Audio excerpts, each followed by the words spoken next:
This is Cyber Smokehouse, and I'm Ernie. And I'm Graeme. Join us as we grill the minds, dig into the experience, and serve up the stories of leaders in cybersecurity.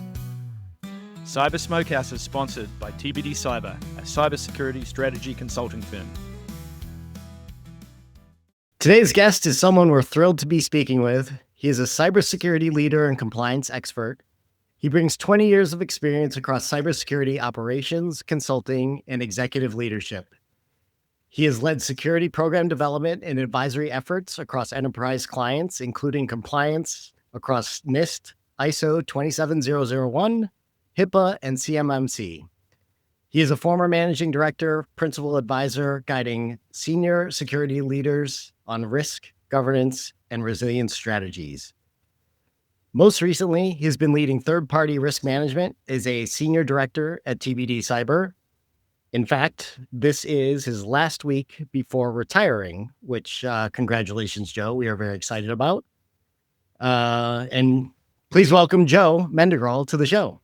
Ernie, thank you. I think it's very generous of you to only credit me with 20 years, because normally we talk about my 900 years of experience. So very, very kind of you to make me sound younger than I really am, I guess. Right. It's true. As one of our friends that we like to work with, every time we would introduce you, somehow 50 years would get added on every time. So we like to call you the godfather of TPRM. So those of you listening, here he is, Joe Mendygral, famous for TPRM. Yeah. All right, Joe. So let's light the fire and crank up the heat in the smokehouse. So with all those 900 years of experience, Joe, what do you think is the most challenging for organizations today in terms of managing their cybersecurity program? Well, I know you've had a lot of different people with different experiences and perspectives, and there's a million challenges out there. But one that I would like to talk about, which is maybe a little bit unique from other people's perspectives, and that's really about compliance, right? What does that mean? I mean, for years, compliance has been a cornerstone of how organizations manage risk. Frameworks, regulations, audits have all helped raise the baseline of security, and that's a good thing. But increasingly, we're seeing a shift from compliance being a tool to being the goal. And I think that's where a problem begins. In the past decade, I was trying to do the math on this. I think about 80 cybersecurity assessments. And during that time, I've noticed an increase in the number of interviewees that they've become really good at answering my questions and telling me what I want to hear. I'm okay with that when we're doing a gap assessment because, against a control framework like ISO or CMMC or something, because we're going to follow up and ask for evidence to go with that, right? And we're going to make sure that whatever they're saying is actually accurate. But there's times when we've been conducting a security review to help organizations identify areas that need improvement. And in that case, we're not really asking for evidence. We want them to tell us where the problems are, and we might dive in if there's some confusion or they're not sure what we're asking or something like that. But when we do that, we're not so, focused on that evidence collection. But those folks have become really good at answering those questions because they do it so frequently from a regulatory standpoint, right? So, and I'm like, you're not helping yourself here. You're not helping me to identify where your problems are. That's an inconvenience for me, right? As an assessor, but not really the end goal or end game of the problem. I think the bigger issue is that there's just too much emphasis placed on meeting those requirements now because there's so many regulatory requirements and not necessarily thinking of it and addressing the bigger picture of risk reduction.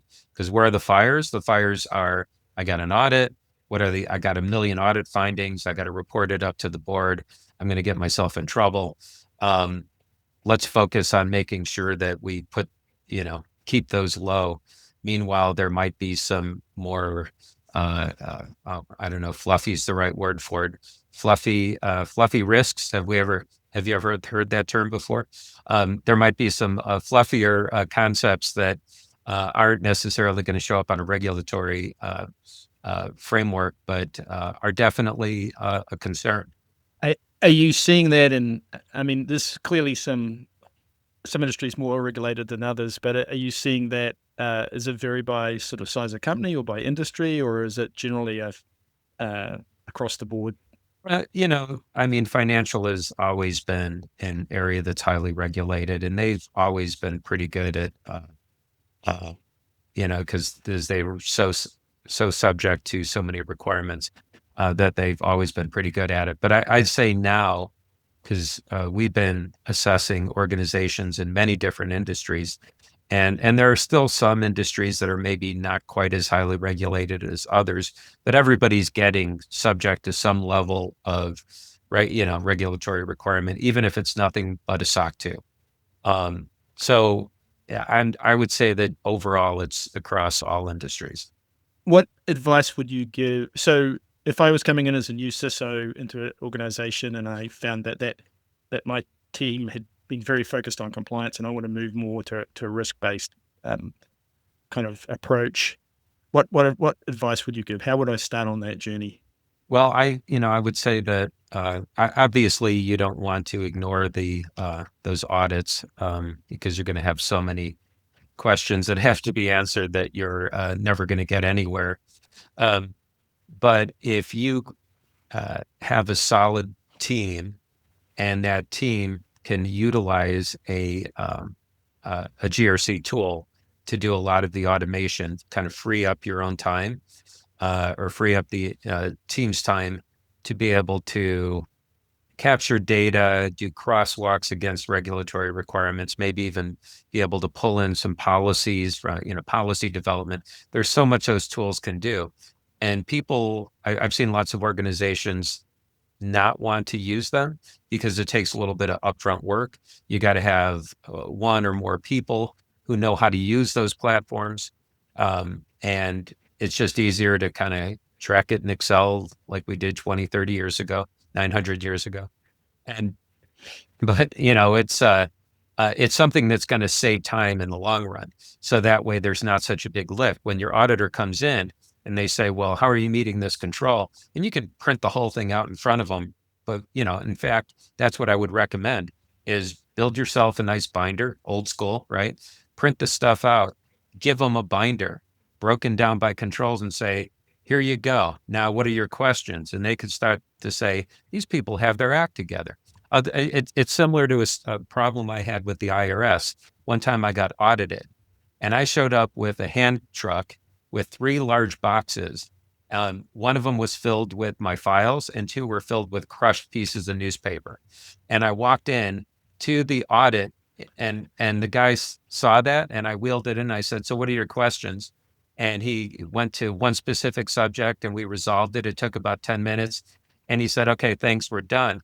As I was leaving, he said, I knew that you had your act together as soon as you walked in with that. And it's like, really, 2 of them were filled with crushed paper, right? But it was the appearance, right? So I gave them the appearance that I was ready. That binder will let them know that you actually are ready. Just don't have a bunch of blank sheets of paper in the binder. Yeah. Yeah. Well, and as you said, I mean, the automated tools today provide a lot more. There's a lot more ability to kind of do even continuous monitoring of controls, and I think that's where the industry is evolving to. Is for that, obviously, not every control can be automated or is basically a technology control. I'm thinking of maybe some of the controls around governance and things, but for those that are, you can. A lot of these tools now are monitoring configuration drift and things like that, or how configurations match to CIS guidelines or whatever, right? So there's a lot of automation that you can bring to this compliance process to kind of help you then focus on where the real risks are. Yeah, and that's really the key, right? Is that if you free up some of that time by allowing automation to manage that aspect of it, now you could actually focus on where there might be real problems. Not going to say real problems, but where there's vulnerabilities that you could be really focusing on. Hey, Joe, let me flip this around because I had a client last summer who came out of a super highly regulated industry. I want to say it was financial services. And then he was a CISO of a company that went into an industry that really didn't have as much compliance and regulation. And then he was struggling because he said before he could just turn to compliance and just say, well, we need to go fix this because of X, Y, and Z. And if we don't do this, it's going to be reportable, or the auditors are going to come in and slam us. And now he lost that stick. So then he had to find new ways to justify or come up with reasons to implement change. And he was trying to come to us to figure out solutions and how to really justify, making corrective actions and justifying the changes you want to make. So in that situation, what do you recommend? Like, what are the approaches and how do you tackle that if you're not in a highly regulated industry? So that's a good story. And it's almost like we rehearsed this, which we did not rehearse this, because I think probably around 15 years ago, there were organizations that I would pitch to them where I would say, you should go get ISO 27001 certified. And they'd say, well, why? Nobody's asking me to. I don't have to. I'm like, you know why? First off, it's great to have that, you can show that accreditation, but it also, there's now a timeline. There's a set of controls. Are those the best controls in the world? Maybe, maybe not. Are they perfect? Who knows? Right? That's not the point. The point is that you are being required to get your house in order, right? Because if that CISO were to turn to his team and said, well, I want you to do all these things. And they're like, well, okay, I'll get to it as soon as I stop putting out the fires that are happening every single day. Well, my pitch to some of these clients at the time, and would have been to him, is go ahead and rally behind something like that, right? Like the ISO certification process, because that on a certain date, an auditor is going to be showing up and you better be ready for it, right? So it gets everybody like lighting a fire under them and getting them motivated. So, you always want to have a framework that your policies are built around anyway. So why not just go for something that's going to motivate them? That was before there was a big pitch with SOC 2 and required ISO certifications. That's something that was happening a lot. Joe, I do have a story about auditors that I do have to share because, as you're nearing towards retirement and we do have a long relationship working together. I will tell the audience that I've known Joe for probably 15 years, maybe even longer now. This is a PG story, by the way. Was I the auditor or were you the auditor in this story? I was the auditor. So Joe was a client and I was the auditor at the time. And it was a very highly regulated industry that Joe was working in. But then they would run into problems where they couldn't get some fixes done internally. And I don't think the justifications. So at the time I had done an audit for Joe, probably a couple of years in a row at this point. And they would do a pre-brief with me. They'd be like, okay, Ernie, we've been having trouble getting these things fixed. So they would leave the breadcrumbs for me to say, Ernie, we need you to go ask these particular questions on something. So it'd be like, hey, why don't you go ask for a list of people that have done their training that have, approved tokens to do something, to log into the system, because they knew that there was a gap that people weren't doing training. So there'd be an audit finding.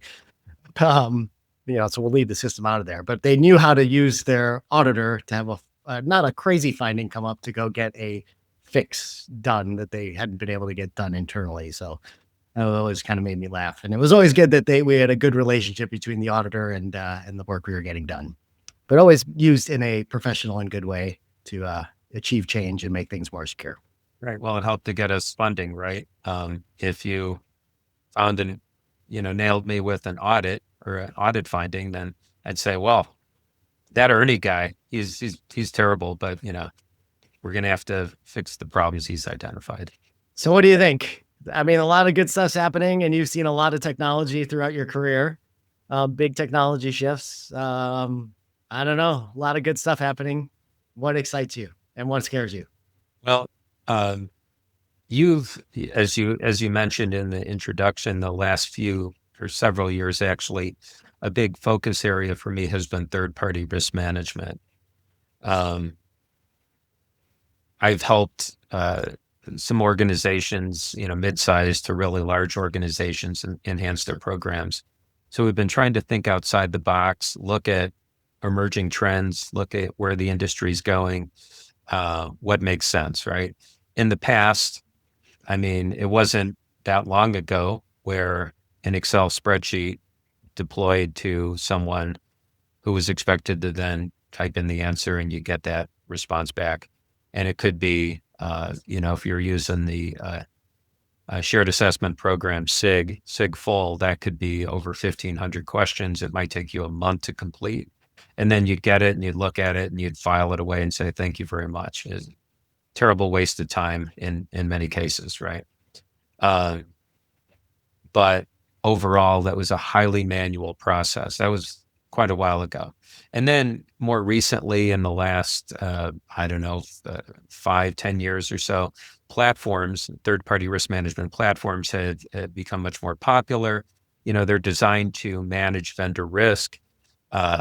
They make the process, like we were talking about with GRC automation, they make that process of deploying surveys, getting surveys back, measuring them, scoring them, and just overall managing and doing risk mitigation. Great tools. There's so many out there. We've spent so much time doing evaluations of these tools. And honestly, what I've come to find is that they're kind of like cars. They're all going to be good. They're all going to be decent in their own way. It really depends on what your requirements are. Do you want fancy? Do you want fast? What do you want in that car? Right. To the point where, the idea that someone would build their own third-party risk tool, it's like, why would you do that? To me, in my opinion, that's probably not the best use of your time. So pick a platform, right? Well, now we look at it and everyone's questioning, well, okay, so I deploy a survey, I get it back. So what? What's the point? Why do we care? What does that matter? And it's been easy to do, right? It's become much more efficient. So now we've taken that 1,500 question survey that we emailed out, and we say things like, don't ask a question unless you're going to do something with the answer. That's something I've been saying for years. It's like, let's make those surveys smaller, because I talk to the vendors, I talk to the people who have the vendors, and nobody wants to answer these things, and nobody really wants to review the responses, right? So don't ask hundreds and hundreds of questions if you're not going to do something with it, right? So we said, keep it short. Don't waste the vendor's time. Don't waste your time. Well, nowadays, with us questioning surveys at all, I'm taking a different tack, right? We have some great monitoring tools out there. Monitoring tools are getting better and better all the time. And my thought is, what do you need a survey for? Okay, so maybe a survey for your most critical vendors. Maybe you would deploy a survey and you could use the monitoring results to enhance or validate the responses you're getting. But for a tier 2 or tier 3 vendor, just turn on monitor and see what they got going on. You're looking at threat intelligence, you're looking at cyber vulnerabilities, you could be looking at business risk, financial risk. There's so much information out there. And the way these platforms operate today, they'll score for you. So you can build into your third-party risk management policy. If you have a policy that says if it scores below X, we're going to look at compensating controls, or we're not going to approve them as a vendor, whatever, right? You can automate all this. So the vendor doesn't even have to necessarily do anything. You don't have to do a whole lot when it comes to looking at the survey responses. It's a little bit, I'm always trying to kind of push it a little bit. And this is probably not comfortable for a lot of people, but I can pretty much guarantee, call me in 5 years if you can still find me, since I am retiring, and ask, and let's see if that's where the industry is. Cause I'm thinking surveys won't exist. What does a survey look like today? A survey is built by a platform, by AI. It is deployed by AI. AI answers it on the other side, and then we get it back, and AI scores the responses that, so why are there humans involved in that process anyway? Just stop it, right? It's just getting crazy. It's true. Joe, what's your take on like the certifications that are out there and trust centers? Are those valuable if, I'm on the other end where I got to fill out all these surveys again, or I have my AI bots and all that stuff deployed, like, as a vendor who has to respond to these, like, are the trust centers worthwhile, and the SOC 2s and all that other stuff? I don't know. What's your take there? Kind of going back to the idea that a certification is the answer to everything. If you've ever looked at a SOC 2 and try to compare that to a to a good cyber program, it really isn't. I mean, sure, it says that you're doing some things. It's answering some questions that you might have about cybersecurity, but is it really saying that you have a secure program? Absolutely not. But meanwhile, you could, if you were to, let's say, to a software house, for instance, if you deployed a survey and they're going to respond and say, no, thank you, we're not going to answer that survey. Here's our trust center, or here's our SOC 2 report, right?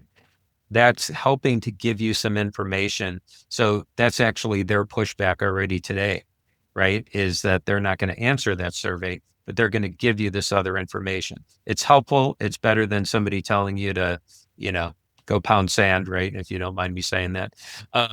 But that's basically, we're not going to spend our time doing this. This is repetitive. It's unnecessary. So we'll give you a little bit of information, but it's not really enough. And that's why I think, if you were to turn on monitoring and go, scan that vendor, use those monitoring tools, see what their vulnerabilities are, it's going to do a deeper dive. And again, they're not really involved in that process. So I like the idea of a trust center because it's proactive. Certainly, if you have a SOC 2, it's something you could share with somebody, or an ISO certification. But as the vendor, sorry, not as the vendor, but as the third-party risk assessor, you have to look at those and say, are they even in scope, right? You could receive a SOC 2 certification that has nothing to do with the work or the environment that the vendor is supplying towards you as a customer. So there's a lot of, there's still value in those, but I think there's a lot of caveats as well. Okay, awesome. Let's pivot a little bit here, Joe. So with all your experience, you've been in with a bunch of different environments over the years. What are your kind of leadership lessons that you've learned as you've led different teams? What would be the 2 or 3 top things that you would say are really important to a leader in terms of leadership?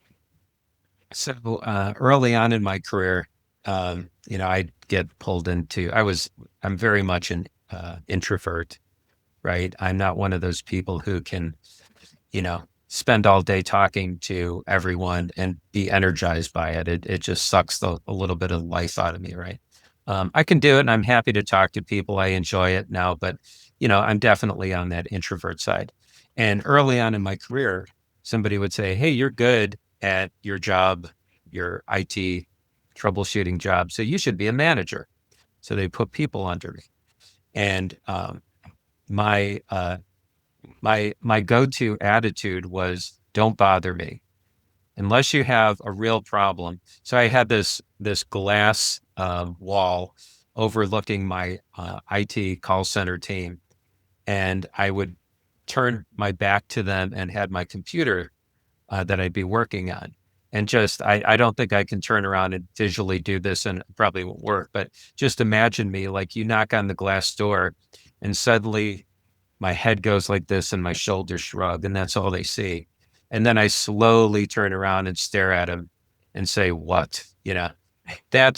I learned that that's not the approach. My wife came in, she worked with us for a while, and she sat down with everybody and she said, oh, did you know so-and-so is having a baby? And did you know this person is going through this? And I'm like, no, I don't know any of that stuff, right? And I'm like, I really should. I need to, it wasn't that I didn't care about about my team. I did. I just couldn't be, I don't know, not enough, I guess. I couldn't be bothered. So that was definitely something to listen, right? You got to listen to your people, talk to them, see how they're doing, check in with them. It's, certainly as consultants, as you guys know, we've all been remote. We're remote all the time. And it's even more important that we don't see each other quite as often, to be able to check in and talk to each other just as a one-off. So I think that's been a big takeaway for me over the years. Certainly, leading by example. I would never ask anybody to do anything that I wouldn't or couldn't do. And if they're not sure, I'll teach them, right? I always love to teach people. At this point, I'm very proud of the people I've mentored over the years, who have gone on to have successful careers. I won't give myself all the credit, but but honestly, it's been fun and to teach people and make sure they know how to do the job, at least from my perspective. Yeah, and I've certainly witnessed that, Joe, over the years that we've worked together, that you are one of the go-to people that the team go to for advice and guidance, and you freely give it. So thank you for that. Any tips on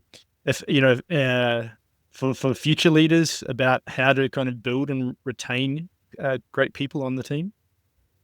Interesting. I would think that making sure that you give them the tools and the capacity and the resources to learn, not just certainly teaching them, but giving them the ability to go and self-educate as well, or go to classes is really important. The other thing is that I think that's important is to try to have some fun with your team as well, right? I mean, there's time to be strict, there's time to get things done and be no nonsense and crank it out. But what's my motto? There are no GRC emergencies, right? Now, really there are, but they're usually because somebody didn't do what they were supposed to do at the right time. But it's technically, right, they're not really, there is nothing that you would hope that from a governance, risk, and compliance standpoint, that's going to be too terrible when it comes to writing a policy or something like that. So I try to have fun. I try to put things into perspective, and stay calm. And I think that's, if your personality can deal with that, because, one of the things I've noticed is, honestly, over the years, I mean, you guys are great. I love you. TBD Cyber, best place ever. But it's not so much about the place you're working, right? It's about who you're working with.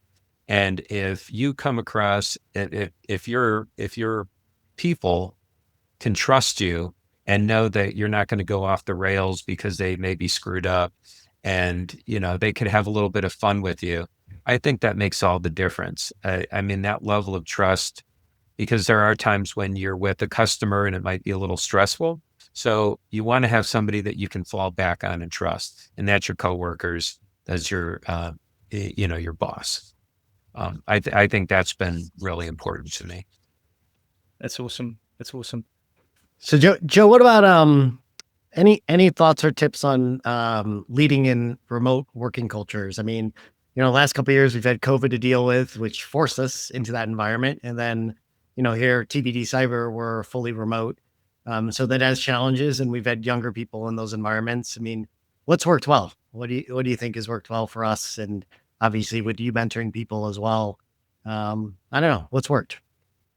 Well, certainly COVID was a really big challenge because we could never, ever meet directly.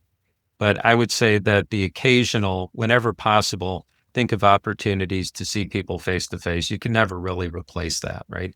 There is that, but doing that once every 3 months or once every 6 months isn't going to cut it.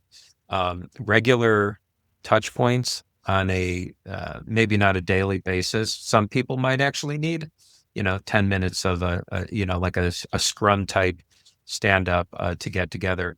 But, at least once a week, just a check-in and that conversation. How are you doing? How are things going? Tell me about your project. Tell me about your life, right? We do that in our organization. And I think that's very valuable, because otherwise people are going to feel less motivated, and just feel too disconnected. So the idea of Teams chats and just being able to reach out to somebody and saying, hey, you want to chat about something, has been very, very valuable to us. And being on camera, right? So that the person, I don't know, it's just harder to not be engaged and tune out if you're all on camera. This all started for me a long time ago in 1997. I was working for a large corporate law firm, Skadden Arps, Slate, Meagher and Flom, now just known as Skadden Arps. But at the time, I had been working in Chicago as a network administrator, and they asked me if I wanted to go run IT for the European offices. And so I had an office in Belgium, Moscow, Frankfurt, Vienna, just a series of offices everywhere. And I identified a person in each office, sometimes a secretary, sometimes they generally weren't IT people, right? They were people who could help me be boots on the ground, but weren't really IT people. And they were my direct points of contact. And I learned very quickly that every country had their own culture and their own way of communicating and their own things that they considered to be polite and impolite. And that was a huge learning curve. And even just trying to tell them what button to press on a keyboard, even though we were speaking English, could sometimes be a challenge. Because nobody knows what a pound sign is, and everybody has a different word for it, right? And some people found me to be impolite, and some people found me to be too formal, and others found me to be not formal enough. So it was a huge learning curve that really helped me, to figure out that remote, that concept of remote communication and remote work. Yeah. So you were getting used to it back in the 90s before all of us were thinking about it. So you were like, again, a pioneer. It's like third-party risk. That's right, on our dial-up networks, yeah. All right, Joe. Well, one thing we usually like to talk about is how you're thinking about the future. And obviously your answer is going to be two-part. So, one, just in cybersecurity, what excites you about the future, even though you're going to be kind of limited, but I think it's always going to be embedded in you and you're always going to think about cybersecurity. And then maybe a little bit, just touch on what excites you about your future and what are you going to do? So hit us on the cyber side first, like just looking at it. I mean, you do still track the market and the trends. Like, is there anything that really excites you about cyber in the future and what we have to deal with as you check out? I just think it's very interesting. I mean, the way I've done my, again, I'm sure everybody talks about AI all the time, but out of all of the technologies, out of all the cultural shifts I've seen in my 47 years of working, this is unlike anything else I've ever seen. And just when I talk about how I do my job, right, and where I have to spend my time focusing versus what I no longer have to worry about anymore. It concerns me a little bit that we have, let's say, interns or people coming out of school who want to work with us, right? In the olden days, if you will, somebody would be assigned to me and I would teach them I would give them tasks. They would go off and they would do things, for instance, build a crosswalk of ISO and NIST-CSF. And, they would do that themselves and they would learn the commonalities and learn the nuances and learn these things. Well, now they can just ask AI to do it for them. And my concern is, what are they learning and how are they learning it? And is it that important? And then down the road, are they going to have anything to contribute to AI to expand that knowledge base, right? Probably a little bit beyond what I'm going to care about in 20, 30, 40 years. But at some point, it's a little bit of a open, it's a big question mark to me. And it concerns me a little bit, but honestly, not that much because I'll be dead. So it doesn't matter. But it is interesting and it is exciting on how much it's really done to change things. And I think I've reflected that answer back when I talk about third-party risk and governance, right? How automation, I specifically was saying automation and not AI because I didn't feel the buzzword needed to be said over and over again there. But I think that it's just going to be a game changer across the board. And I just don't know how things are going to look, how those new people in the industry, how many people will there be in the industry? What will we really be focused on? it's a big question mark to me. It's very interesting, and I'll definitely be tracking it as long as I can. What am I going to be doing personally? Well, the rest of the world, I know, Ernie, Graeme, you know this, but for the rest of you, the one thing that has concerned me is you hear about people who retire and then immediately die, or even worse than dying, they go back to work because they're bored. I'm like, oh, Which is what we're hoping for, by the way. But and I will make guest appearances. Don't worry, we'll definitely play together. But I took it upon myself to build a spreadsheet. Now there should be a tool that can do this for me, right? But we'll start with a spreadsheet where I decided all the things I want to do, the duration, the frequency, and how many hours there are in a week. And I realized how much time was available. My wife pointed out that she was not included in those, so I had to start color coding things that I'd be doing with her, so she could see how much time would be spent with her versus without her, and we could find a good balance because she doesn't want to spend all her time with me either, right? So, I guess I'm not ready to let go of that whole process-driven methodology of things because I'm going to manage my retirement like I did, my life and my working life. do you have to schedule like status reports with her, like weekly or anything like that, or not that formal? Not weekly, no. It's more informal, maybe over a martini or something. Well, Joe, we've spent a bit of time learning from you. Now we'd like to learn a little bit about you. So let's take us back to the young Joe when, many years ago. Did you know that you were going to be a leader in cybersecurity? Oh gosh, well, I think I was a leader in cybersecurity and didn't even know it. I started right out of high school. I was 17 years old. I spent 4 years in the Army in electronic warfare doing crypto analysis, which, I mean, basically being a code breaker. And I didn't know that was cybersecurity, or at least a domain of cybersecurity at the time, right? But that was my full-time job. Moving on beyond that, I got into IT and had and during IT, right? I started by repairing computers or doing software support, all these little things. Got into network design and architecture and things like that. And over time, people would say, "Hey, I need you to go in and log into this firewall and make these changes," right? And I'm like, again, just to me, it was an IT thing. And I'm like, taking a step back, I realized that I was managing all of these devices. And then after a while, actually learned what they were telling me to do, that, why I was doing it and how I could do it better.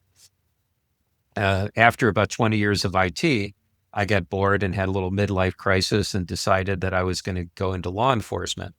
In the middle of going to law enforcement, the academy, I decided that wasn't for me and quit and put my resume out there, which happened to now have the word security because I had been working for a security guard company to make some part-time money. And someone stumbled upon my resume where it said IT and security. And they said, "Oh, we need this guy." And so they hired me. Unbeknownst to them, I really wasn't a cybersecurity person, right? I didn't know what a pen test was. I had no idea.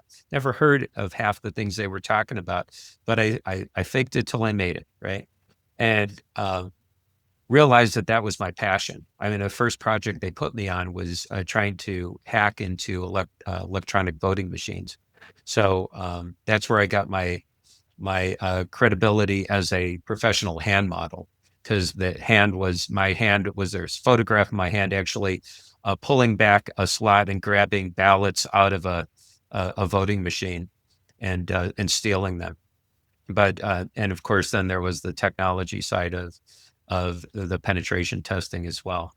But to me, I've been doing that's where the 20 years comes in, right? That's what I've been doing now for the last 20 years, primarily in consulting, but I've alternated with some operations roles like at EFTPS for the IRS's online tax payment program, and as well as for a DoD contractor. So it was nice to kind of switch in between operations, real life experience, and then take that experience and go into consulting and say, well, the way we used to do it, and I could actually say that with confidence because I've done it. But gosh, I have been a consultant full time since 2013 at this point, and I was just thinking about that the other day. So, I think that's really been my passion, and that's what I would say is my career. Out of all the things I've done, what have I been? A chimney sweep, professional hand model, IT guy, Army guy, all these things that I've done. But I call myself, a cybersecurity consultant is what I really like to do. That's awesome. All right. So looking back at your career, if you had to give one piece of advice to the young folks coming through, what would it be? Or you can have two. I would say that, especially if you're just trying to figure out what you want to do, cybersecurity, first off, you don't have to be a hacker, right? I think there's sometimes misconception. It's like, well, so many people I've talked to say, well, I really not that great at technology. I don't know how to design a network. I don't know what an IP stack is, right? There's a lot of things they may not know. And honestly, there are so many domains, so many areas of interest that you can have in cyber that have nothing, I would say nothing to do with technology, but aren't highly as dependent, or you don't have to be quite as technical. I mean, think about governance, risk, and compliance, right? You could be a policy writer. Well, with AI, maybe not quite so much today anymore, but you'll still have to take what AI wrote for you from a policy and understand and talk to people and get an understanding. Or security awareness training, right? There's a whole psychological aspect to that. What keeps people interested, what keeps people engaged. Then, of course, there are the highly technical areas like hardening, system hardening, or more, maybe a little bit more mundane operational areas that you could cut your teeth on, like patching or security monitoring, things like that. Incident response, if you're an adrenaline jockey and you want to be woken up in the middle of the night and have a go bag in your trunk and hit the road and, on a moment's notice, go get into incident response. Business continuity, right? There's people that are part of business continuity management who don't even think of themselves as cyber, as part of cybersecurity. They don't, but they really are, whether they want to think that way or not. And then to top it off, third-party risk, right? Third-party risk has people that are in legal, procurement, cybersecurity, right? There's whole areas and so many people you have to engage with. So there's just really, virtually anybody can get into cyber in a different, aspect or another. So keep an open mind and try to decide what makes you tick, what excites you, and focus in that area. Yeah, follow your passion. I love it. That's great. All right. So, Joe, this is the Cyber Smokehouse. So we do have to talk about barbecues and cooking, which is one of our favorite things to do on the show. Actually, just in general.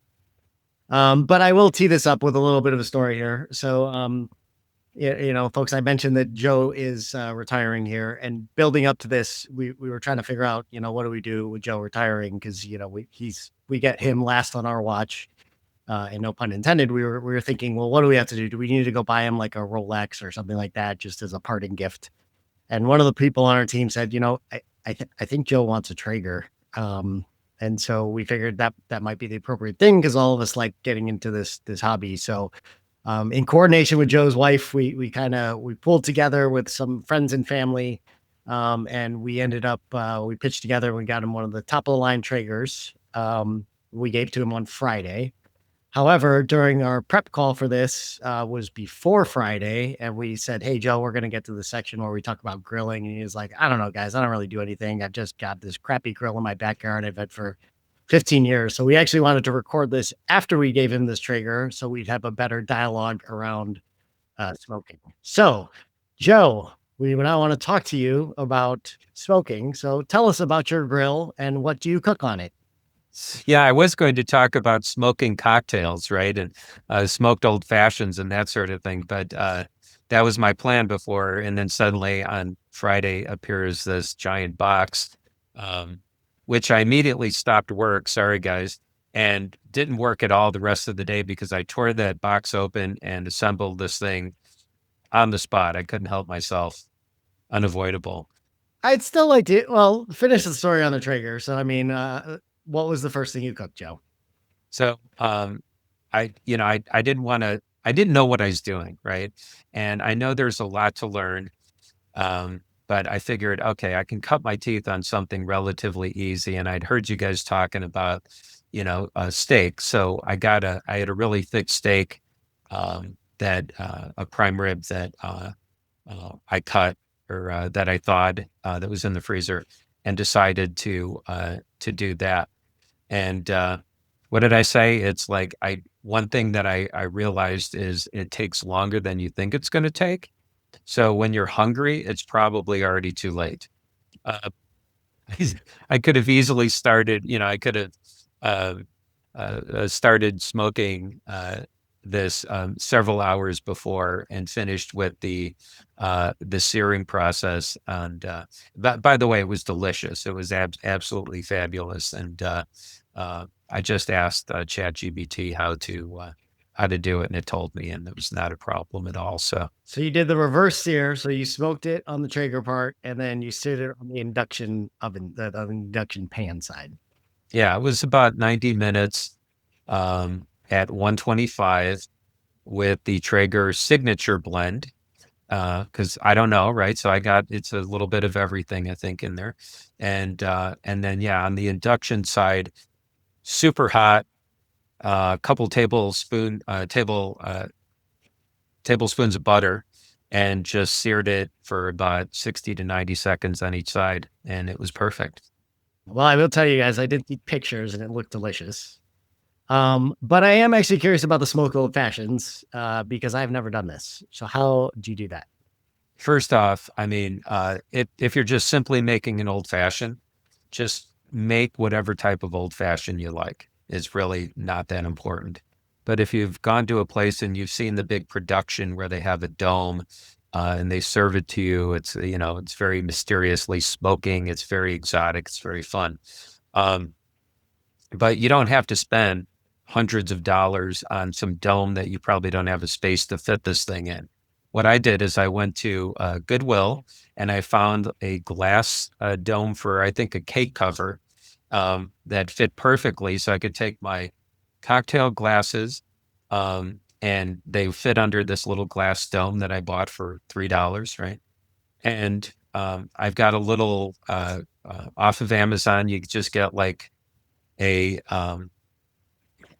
it's battery operated smoke blower, right? So you could take same concept. Not I don't think the pellets from the smoker are going to be a good mix, but it actually comes with little wood chips of different flavors, right? And so you make your old fashioned, put it under that glass dome and blow the smoke in and let it sit for a while. Because to me, I think not, the smoke itself isn't going to last, right? When you pull it out and you hand it to somebody, it's very fun, it's smoking, but the smoke evaporates pretty quickly. But you also want that smoke to permeate the glass, right? Or your drinking glass, so you'll taste it a little bit on the glass. And another fun thing to do is also you can blow smoke into your ice cubes, right? So if you've got one of those, I have a ice maker that will do clear ice, right? Um, Go ahead and blow some smoke into there. Whether it's psychological or not, I don't know, but it's going to continue to give it a lingering smoky flavor. Hickory is probably a good one, but really you can experiment with that. The one thing I will definitely don't try to cheat it and pour some liquid smoke into it. That's not going to be great. Does not taste very good. Don't do that. Yeah. But yeah, come on over, Ernie, and I'll show you how it's done. Yeah, and no empty invites. I will show up at your house. We'll have smoked cocktails and smoked meat, a whole very smoky event. Smoke some cigars afterwards, maybe, This has been awesome. So, Joe, this has been great. How can people connect with you? LinkedIn or?